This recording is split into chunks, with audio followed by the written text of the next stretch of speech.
Hello, I'm Richard Hooper and this is SatTV Week. Now I'm pleased to be joined by Richard Jacklin of ViaLite. Richard, thank you very much for joining me today. Now, the setup of ViaLite and PPM, how does it work and what growth are you showing? Okay, so ViaLite is actually one of 4 divisions within the PPM group of companies. So we have a couple of other divisions called Systems and Tests, and all 3 of us are actually born out of the same RF over fiber technology. And then we have a 4th division called Power, which is a component distribution. So actually we've seen consistent growth now over the last 2 years. So our business operations in the UK, we've now grown in the business park and taken extra unit for housing people, but more importantly for more R&D and technology investment. And for 2019, what sort of highlights have you seen? So we've been incredibly busy with new product introductions through 2019. I suppose ViaLite is well known for its hardware over the last 25 years. This year's marked a shift in that we've produced more software products. So we've launched a product called System Designer, which is really sort of taking all the wizardry and black art of RF over fiber design, putting it into a product and handing that now to our customers so they can do their own design work. So we're very proud of the product, and it marks a shift really in our business to increase the amount of software content in our product range. Now, how is the product development being driven? Is that being driven by feedback from the customers and the market? Yeah, so normally product management is a combinational effect. Really everything we have to do has to be customer and market driven at the end of the day.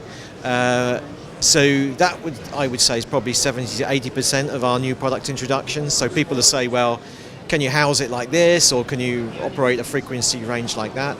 Other part of it is our own kind of development and intellectual property. So sometimes we have to kind of keep it in the skunk works until we actually come to market. But yeah, essentially it's market driven. It has to be at the end of the day because we have to respond to what customers are wanting.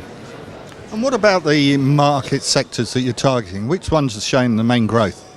So ViaLite as a business, we target really 3 main verticals: satellite communications, broadcast and outside broadcast type activities, and then the GPS and timing and distribution market. So 3 main markets.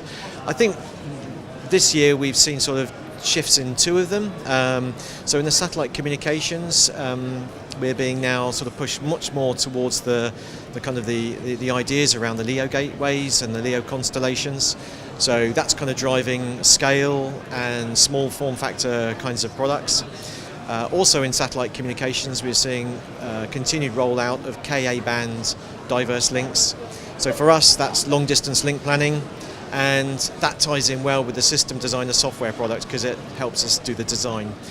In outside broadcast, I suppose we're coming up to an even year, which means the investment cycle is kind of peak and trough. This year's a peak investment cycle because we've got big events next year like the Summer Tokyo Olympics and other big sporting events, which drives a lot of outside broadcast investment.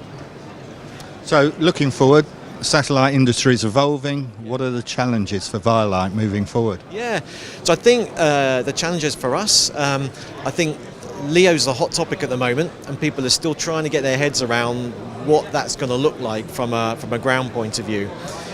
So we're obviously following that. We've got a new product introduction here at IBC with a product which we call ODE-MINI, which is a new outdoor box that contains a lot of functions and features, especially for this sort of high-scale LEO type application. I think also in the sort of the next year or so, we'll still be continuing our software rollout, and we're going to start building out software into the long-distance link switchover and make it more of an operational part of the product range. So when you need to do a switchover for a diverse link, if we can help in that decision point, then that helps our customers kind of lower the operational costs. Well, interesting times. Thank you for talking to me. Thank you very much. Thanks.